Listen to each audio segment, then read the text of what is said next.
Cool. Well, thanks guys for joining us today. Hope you've got your cups of teas and had a bathroom break.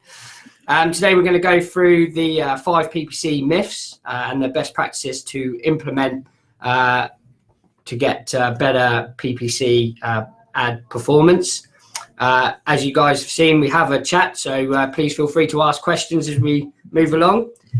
We also have a couple of polls as well, so that you guys can get involved and let us know your thoughts on attribution and also bid strategies and things like that. So I'm Alex Bulmer. I'm the PPC manager at FIFO, and I'm joined today by Mike. So I'm here. I'm the PPC executive, and I'll be joining you today.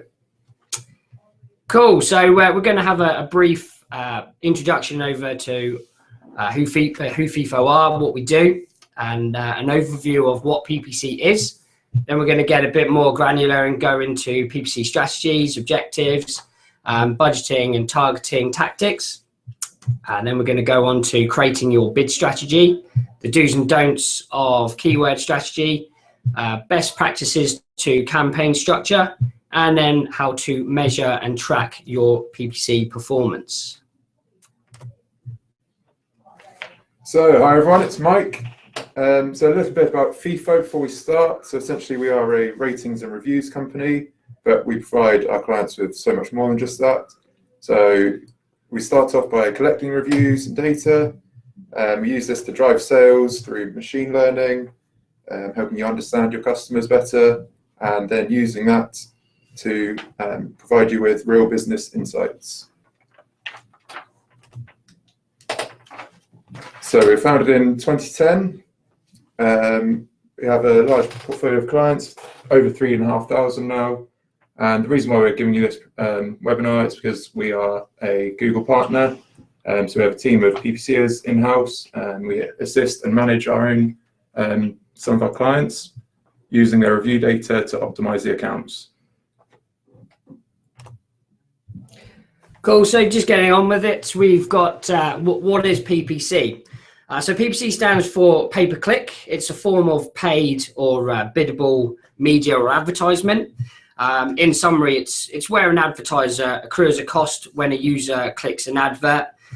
There's also cost per impressions as well. So you sometimes see that as CPM. And that's where you will pay per 1,000 impressions.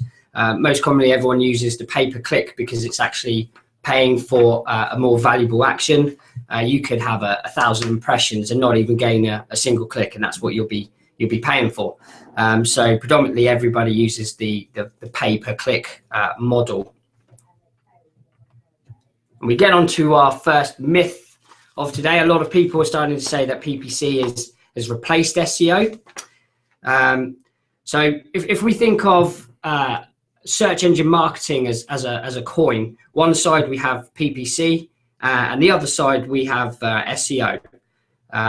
Both make up search engine marketing. Both have their pros and cons, and both are used for ability. The kind of ultimate goal is to read page of the search engine results. So you've got a nice text advert up at the top, showing immediate visibility, and then organic listings as well, relevant to the user's search. So really trying to put your business first over your competitors, and really the first page. And you can by using both PPC and Google are the dominant players in the market. They own the largest share of searches. There is also LinkedIn and Bing and Facebook, Twitter as well. Obviously, Facebook uses Instagram.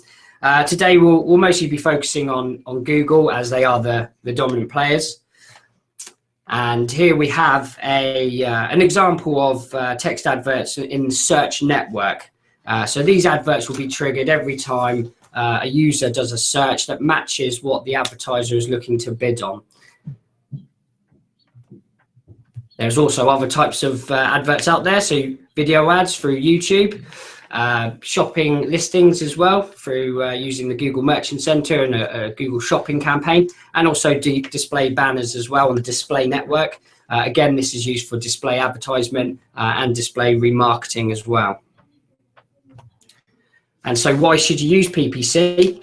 The three kind of common areas is that it's quick. So you will tell Google what you're interested in appearing for, and Google will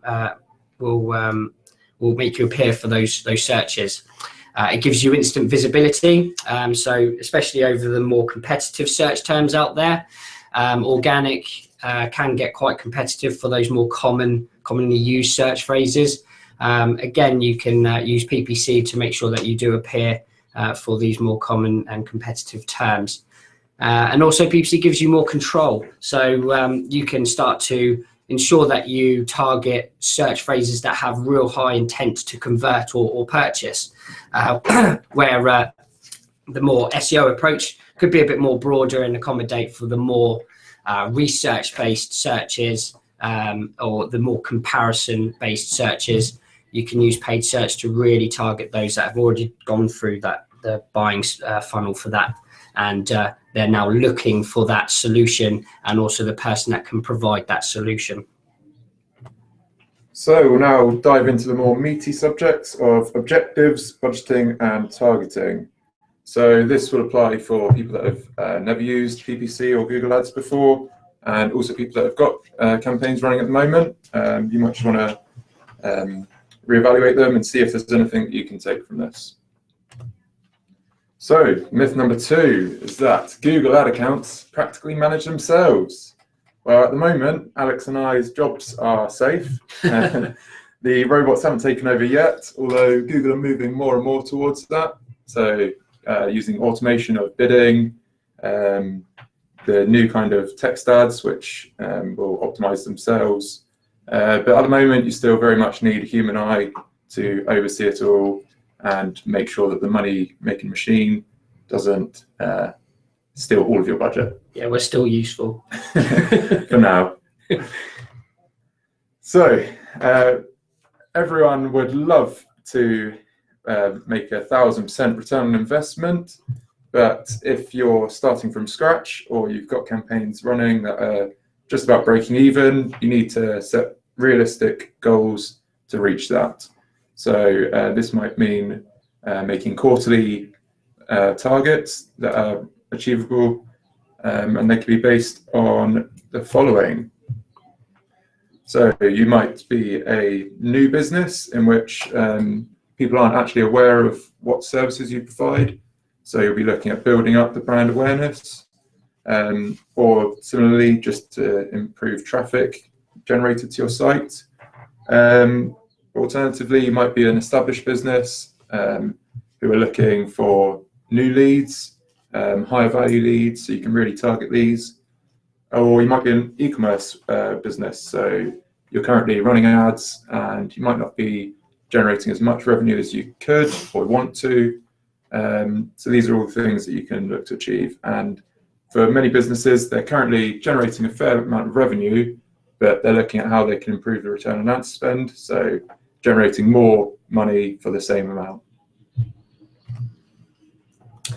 Cool. So now that you've got your objectives and your targets in place, it's really the question of how much should you budget for it, and also the people that are listening that have already got Google Ads, and they might be questioning whether they're not spending enough, they need to invest more, or are they spending too much on paid search. So really just trying to understand the budget better. So there's a couple of ways that you can just look at your budget and see if it's enough, or if you're looking to advertise for the first time, what sort of benchmark figure would you need. So there's a couple of kind of data aspects that you can look into. So monthly search volume, average cost per click, and average click-through rates. So using these metrics to kind of provide you a benchmark figure for your budget. But again, if you don't have these metrics to hand, or there are tools out there, but they may be slightly inaccurate, you can always work backwards and see how much a lead or a purchase is worth to you. You might need 5 leads for that to turn into a new client. So understanding that kind of conversion rate to sale, how much that conversion is value to you, and kind of work back how much you're willing to invest for that sale and still make a profit. So you can still work backwards to identify your monthly spend. So linked to that is about knowing who you're targeting. So it's really important to understand who your audience is and how you're going to target them.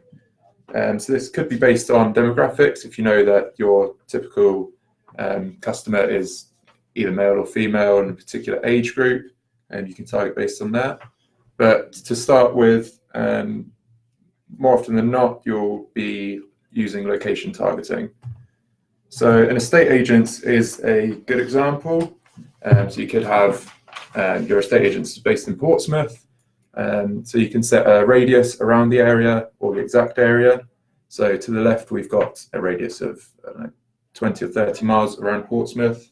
So for this, you could use broad keywords such as estate agents near me.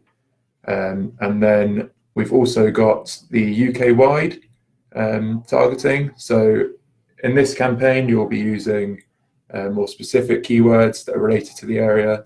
So estate agents in Portsmouth and similar to those.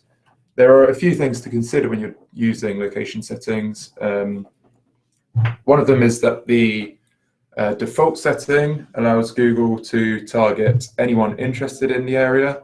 So this will be, it's quite open to Google's discretion. So an example might be that they have looked at going on holiday to England, and now all of a sudden they're in Australia looking for estate agents. For some reason, your ads might appear. We've seen some strange countries pop up, which is a waste of the client's spend, and it just pulls the account down overall. So the UK-wide location settings are really good for people that aren't actually in the location, but they're looking at either investing in the area or are just away for business or on holiday. So yes, someone might be in London at work and they've decided, you know what, I want to sell my house in Portsmouth. So they're looking at all the estate agents in Portsmouth, and it's a good way of getting in front of those. Just to summarize the default targeting, it will say people in this target location and or show interest. So this is where Google, at their discretion, will say, well, this person from Tibet is interested in properties in Portsmouth based on their browsing behavior or their interests and things like that. So the option that you can choose, especially if you are really just focused in a certain area of England or the UK only, is going to your settings and choosing people within this target location only, and then that will stop Google saying, yeah, these people from Australia or Canada are interested in a property in Portsmouth. So just to be aware and something for everyone to go back and check in their settings. Cool. So with the target location, your objectives and budget to mind, we can then start to look at effective bid strategies. So how much should we be bidding on certain keywords? If they're more competitive, they're going to be slightly more expensive. To long tail keywords that are more targeted, more specific, and tend to be cheaper. So today our third myth, manual cost per click bidding is the only option. What Google have recently rolled out is some new options which are more automated bid strategies.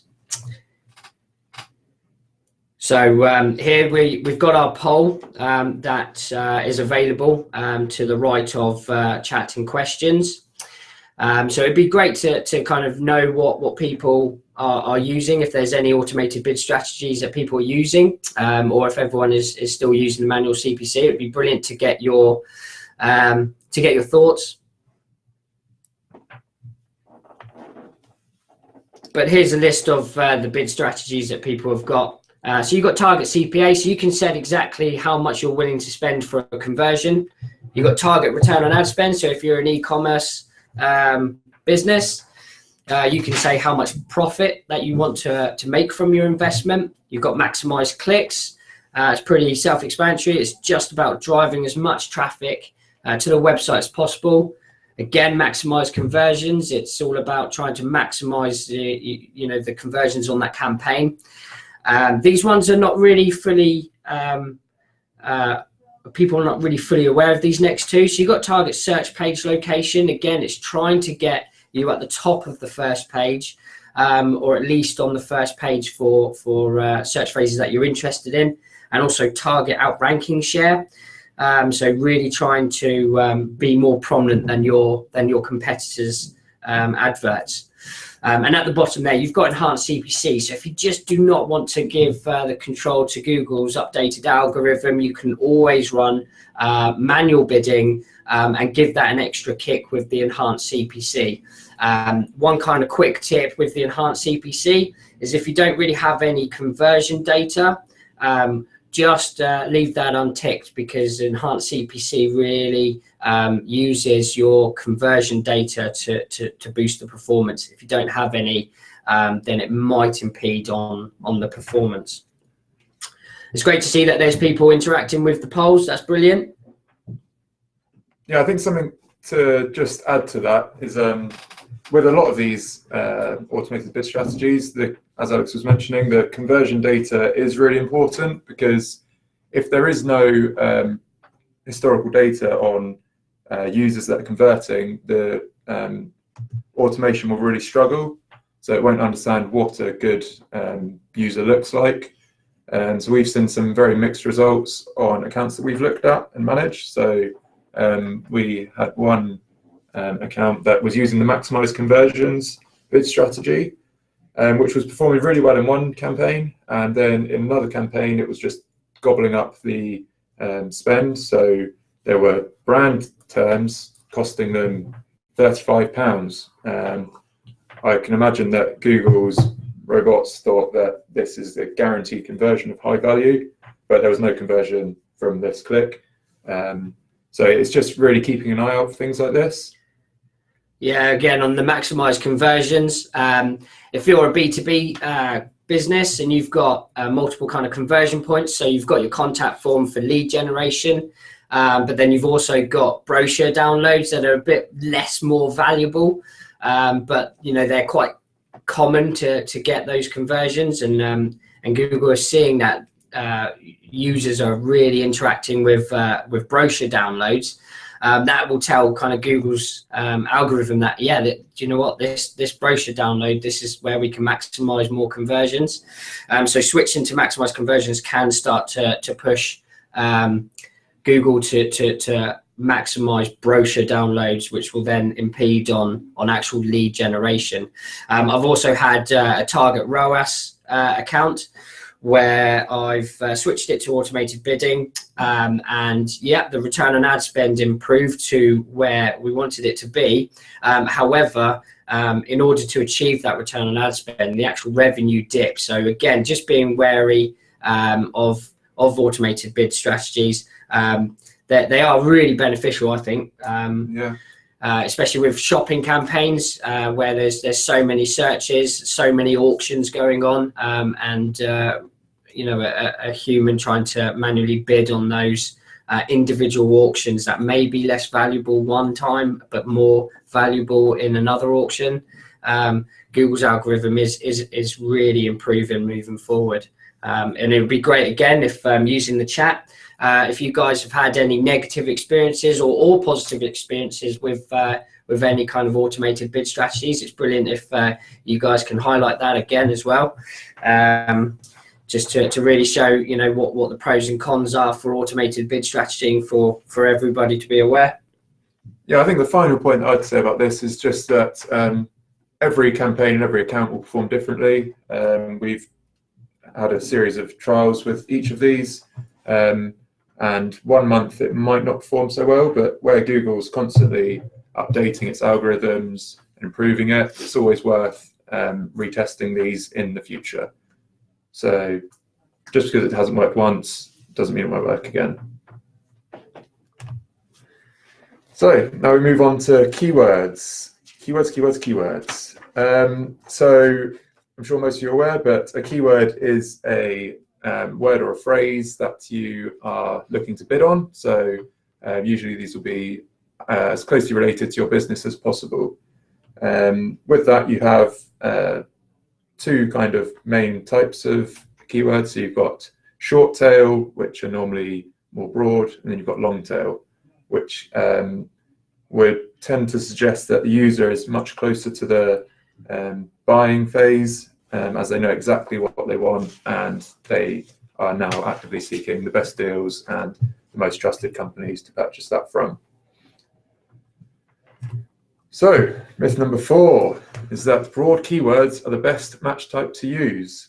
So Google, as they're moving more and more towards automation, would suggest that this is the best approach, because you can just give the kind of topic that you want to go for, and then Google will go away and optimize towards that. But this is fine if you've got a never-ending budget. The rest of us have always got budgets and targets to hit, so it's not always the best option. So you've also got phrase, so those are with the speech marks around it, around the keywords. So this will ensure that the phrase is used in the search term. So this can be used for longer keywords. And then you've also got exact match. So this is usually you'd use this when you've collected some data and you've seen the terms that are converting, and you want to really hone in on those and target those specifically. Although again, Google have made recent updates, which has kind of made the exact match more flexible. Not so exact. Yeah, really not so exact. So they can use synonyms and terms that they think are related, which again is great if it works, but you kind of, normally you're using exact match for a reason. So thanks, Google. And then there's also broad match modifier, which is a really good one to use, especially for a sort of research phase. So you can look at, if you've got an idea of what your user might search for, or your customers might search for, you can use broad match modifier, and then you can either use negative keywords for your exact match, so that the exact match will still go through to your other ad group, and then you can see what your user is searching for related to those broad match keywords. Again, broad match modifiers where you put a plus sign before the words, and that really just tells Google exactly what words must be contained within a search phrase. So just adding those plus signs before every single word, again, just tells Google I'm interested in every search term, but it must contain these words within that search phrase. Yeah, so it's usually mentioned that at least 15% of your PPC management should be dedicated to keyword research and keywords in general, but I'd actually argue it could be even more than that. It's really, really vital to get this right, as if you're using too broad keywords, you'll just be wasting spend. If you're using keywords that are too specific, you just won't get the traffic. So it's really a fine balance of the two. So yeah, we've got a few different examples. So you have a branded keyword, which is quite self-explanatory. You'll be bidding on your brand. This will be good if your competitors are bidding on your brand. It'll always be much cheaper because Google will recognize that that is your brand, so your competitors will be paying a lot more. You'll also have generic terms, so anything that's related to your products or service. So if we have a look at estate agents again, as an example, if you provide valuations, a generic term might be house valuations. So it's quite broad and open. And then you've got more specific keywords. So this might be if you have a online valuation tool, you might target free online house valuations. So it's just really giving the user more specific information from their search. And then, yeah, you have competitor campaigns. So a good idea for this, because competitor campaigns can be expensive, what you could do is set up a remarketing list and use this in a specific campaign for people that have been on your website and then now they're looking at your competitors. So they might just be doing more research and seeing what your competitors can offer in comparison to you. So this is a good way of your competitor not really being aware that you're bidding on their keyword unless they've been on your website themselves. And just getting in front of the customer again, just to let them know that you are still there and you do still offer the service or product that they are now looking for. So here's a few keyword top tips. As we've already mentioned, the competitor keywords can be expensive. So if you're going to use these, just be careful. And again, it depends on what industry or business you manage. Because, for example, again, if someone's searching for a specific letting agent, normally they're a tenant or they want to get in touch with the letting agent. So bidding on a competitor probably isn't a good idea in that circumstance. You've also got to put yourself in the customer's shoes. So just think, what would a potential customer be searching for a product or service that you offer? This is often the best way of doing things. It's a bit more manual, but it's a great way of finding new keywords. Google it. You do this for everything. You Google anything. Why not just Google your search terms? See what comes up. Look at the auto suggest. So as you're starting to type it, what does Google suggest that you're going to actually search for? And then look at the bottom of the page for the suggested terms.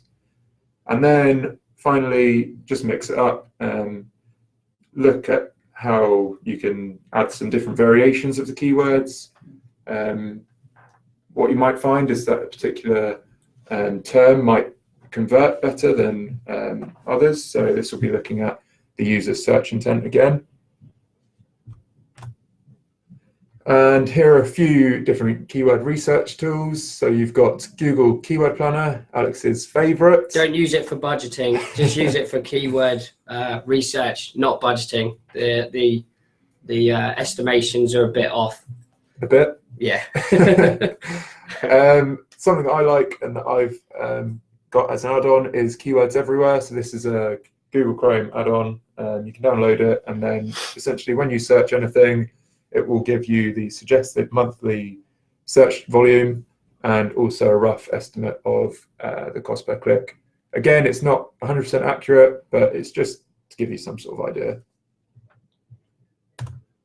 And then we've got negative keywords. So these are as essential as the actual keywords that you're bidding on, if not more, because if you're not adding any negative keywords, you'll just be wasting spend on low converting terms, and even terms that you wouldn't consider bidding for. So someone might be searching for your company. So if for your branded campaigns, you might want to neg out jobs, because they could be searching for, say, FIFO jobs, and then all of a sudden your advert's popping up, they're clicking on it, and it's just cost you £5 or however much a click is. So these are just a waste of spend, and you don't really want these appearing for that. You can also use these strategically to ensure that the user is directed to the most specific ad group. And again, just touching on the broad match modifier ad groups, you can use the exact keyword as a negative for research purposes. Cool. I'm wary of time, so I'll speed up a bit. So we've got all our keywords, our objectives, our budgets. So now it's mapping out our account. So the ideal way to structure an account is to split the campaigns into different topics or themes. Again, this could be going back to the estate agent example. Campaign 1 could be the generic locally targeted, where it's got the generic keywords, and the campaign 2 could be your UK-wide targeting, but more specific, location-specific phrases. And then within those kind of topics or themes, you then have your ad groups, which are very much kind of variants of your campaign themes. So again, going back, you've got home valuation, property valuation, flat valuation. And the reason to do this is to boost the quality score. So it's vital that you have the keyword in headline 1 of your text advert, because that boosts quality score, so ad relevance. And also you have your paths as well, your path fields. So trying to put the most relevant keywords in there as well will improve your ad relevance. Now you can only do that if you've got ad group A with the set keywords that will be mentioned in headline 1. If you've got everything in one ad group saying home valuation or property valuation, if a user types in property valuation and your text advert says home valuation, it's not going to be as relevant. And I know that it says ad 1 and ad 2. Google recommend a minimum of 3 adverts there. So just as a quick example, you separate your campaigns by pretty much your website categories. So selling, letting, property valuations, and then onto the second point, you create your specific ad groups based on that category. So as I said, valuation, house, flat, and property may come under your selling campaign. And then, as I mentioned again, creating a minimum of 3 text advert variants. And there's a little snippet of what your campaign could look like with those ad groups all segmented out. Again, be as granular as possible. The more kind of targeted your keywords are going to be, the less competitive and the cheaper they're going to be. So we will whiz through this, but measuring success, it's really important to understand what success looks like to you or to your manager. So attribution is key. So the final myth is that last click attribution is the best way to measure ads performance. So last click, as it kind of suggests, is giving 100% of the conversion is allocated to the final click. And then here we have some alternative attribution models. So first click, again, as it states in the name, similar to last click, just gives 100% of the attribution to the first click. Then we've got linear, which distributes evenly across all clicks on user journey to conversion. Time decay, which the closer the click is to the conversion, the more credit is given. Position-based, 40% to the first and last click, and then 20%, the rest of the 20% is distributed evenly throughout the other interactions. And then that brings us on to data-driven, which is one of Google's more recent additions. So this essentially measures the user in their entire journey across devices and channels, and reports this without a human needing to dissect all of the data. So this is currently only available to larger accounts that are receiving 600 conversions plus a month or in the last 30 days. However, this was previously 1,000, so it's quite a dramatic decrease in the number of conversions. And now we have, sorry, I'm just in a question from Lauren. And yes, we will be sending the webinar out to everyone, so you can watch it back. But yeah, thank you for the question. But yeah, data-driven is the future, and Google will make this more available to a larger audience soon. Again, what you should be measuring, so conversions on the right are your KPIs. We'll just focus on this because it's the most important. So looking at either the number of leads, the revenue generated, you would use these to then, if you work backwards again, so seeing where all the conversions are coming from, which ad groups, which keywords, which specific ad, and then you can optimize towards that. So You can try and increase the quality score, which will lower the cost per click, and then decrease your cost per acquisition, as an example. So optimizing your ad performance, there's some basic ones where you identify low performing keywords or ad groups and reducing down the bids, and then putting that increase in bids to the areas that are performing and delivering those conversions or those purchases. But some quick advanced tips. There's also ways to make bid adjustments on demographics, so age, gender.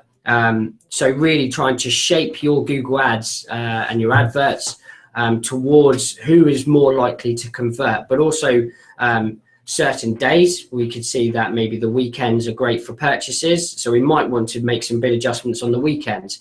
Again, we can go even more granular and look at time of day, so we can start saying, right, okay, so lunchtime, everyone's on their lunch breaks, so they're looking to purchase, or again looking to search for a service. So again, we might want to do bid adjustments by time of day. And if we're businesses, it could be that a lot of people are converting from London and other larger cities. So again, we might want to make bid adjustments based on location as well. So we're really gearing up the account towards areas, time, and demographics that are more likely to convert. You can look at your search terms report. So this is actually what people are searching for. And you can identify commonly searched phrases that can be reverse engineered into a new ad group. And so again, you're putting on a focus and growing the account over time. Again, looking at your search terms report, you can identify lower quality search phrases or just completely irrelevant traffic, and add those as negative keywords. Again, you won't be appearing for these again, and again, it will just be pushing that budget towards the more relevant search phrases.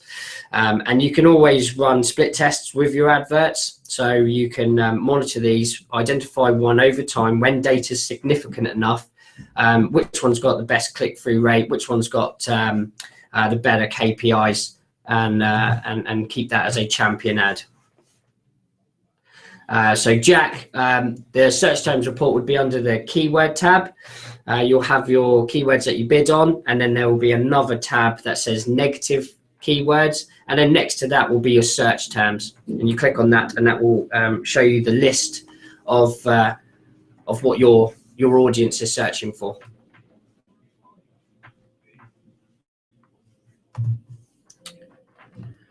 Cool. So this is actually really interesting. So we're the only ones that are actually currently doing this at the moment. So we are essentially taking your reviews and your sentiment data and reverse engineering this back into Google Ads. So you're actually using your reviews more to benefit your marketing efforts. So we've got technology that's being developed. And it scans through your customer reviews, and it starts to pick out common themes. So again, if you're an e-commerce business and people are saying they love, the free delivery, or they like the free returns, or a certain product is great material, or if you're a business and your feedback is your staff is knowledgeable, they're friendly, our technology will scan through this and find these common themes, and not just that, but it will also start to pick out these phrases that can be put into your text adverts.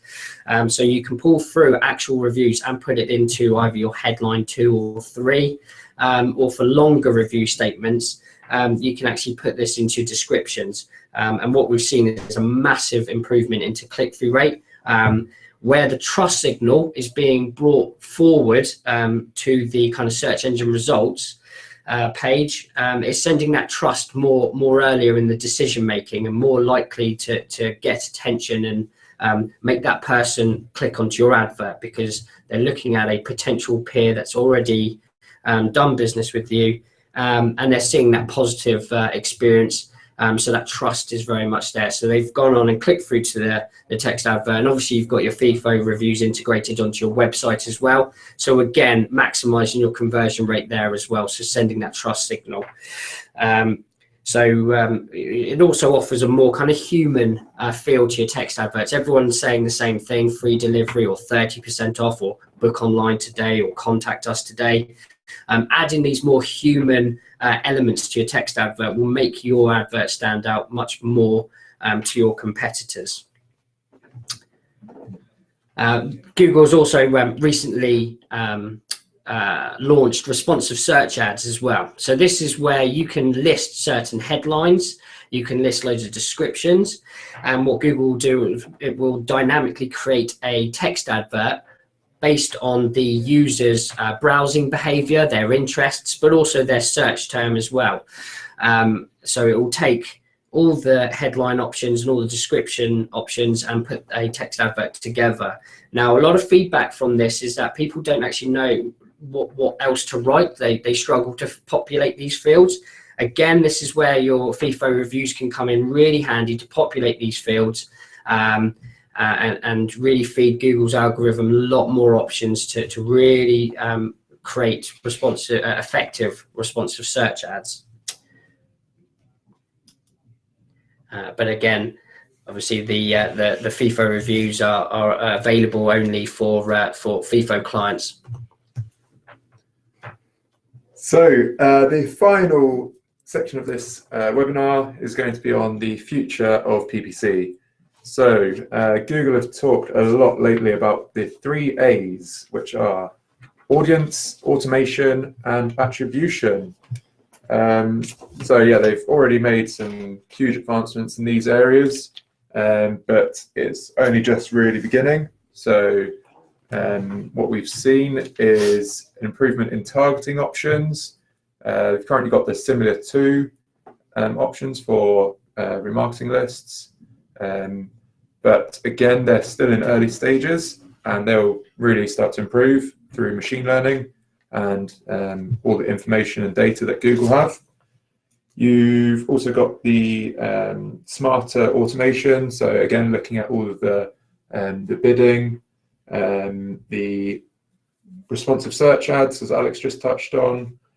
And with that comes the personalization. So it will understand the user's previous behavior and what they're actually looking for from the search at a much more deep level. And then we've also got mobile, which you might have heard, it's the year of the mobile. It's been the year of the mobile for quite a while now, and I'm sure you'll hear in the new year that 2019 is also the year of mobile.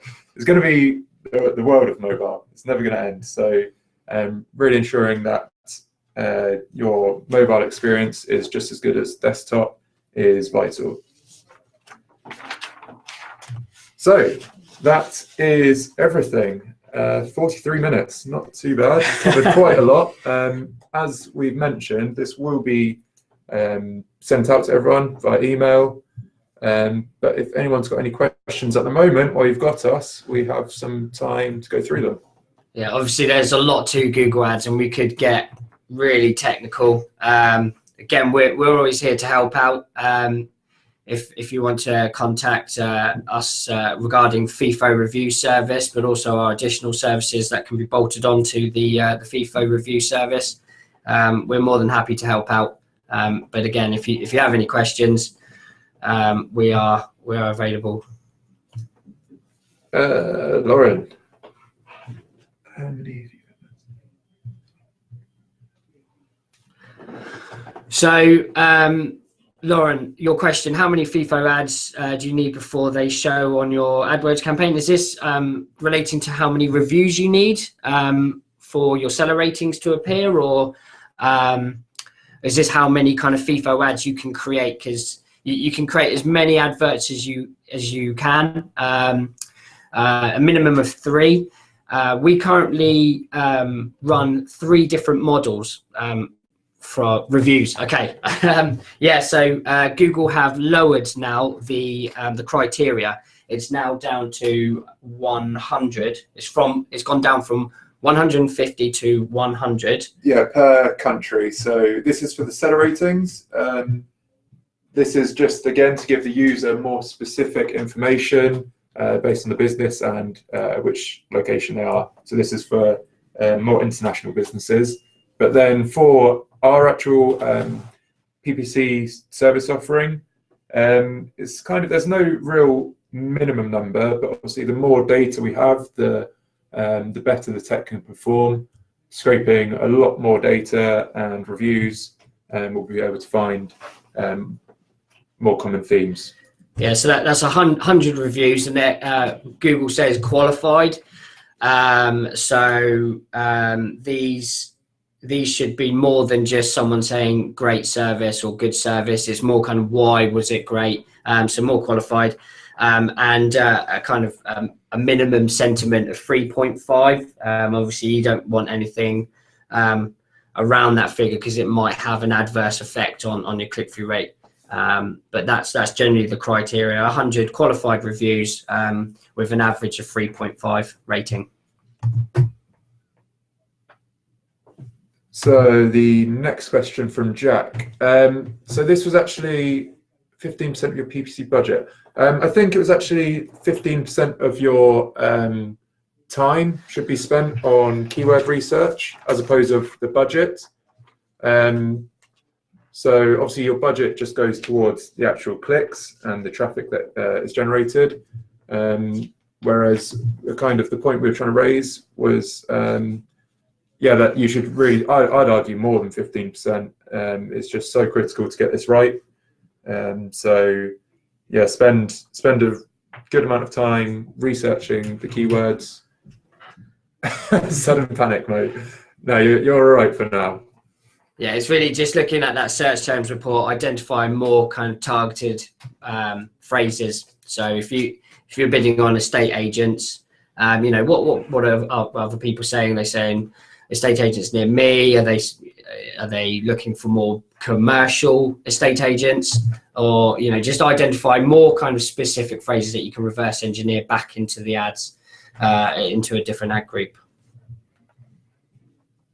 So I think we'll wrap it up with the last question from Graham. So is the integration between FIFA reviews and Google AdWords automatic?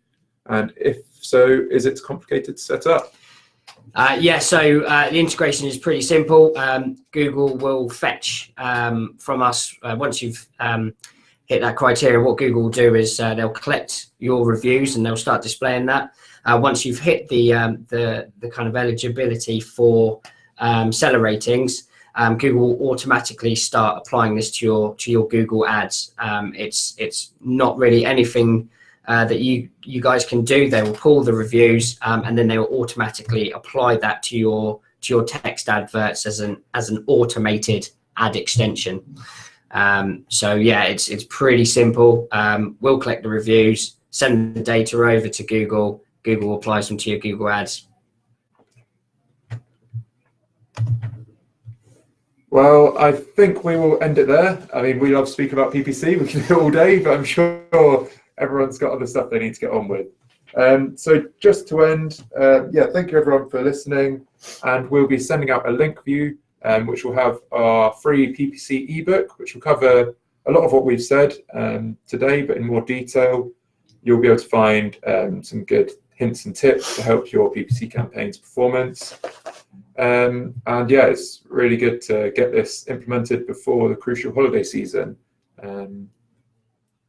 Black Friday, Christmas. Perfect time is now. Cool. Thanks, everybody.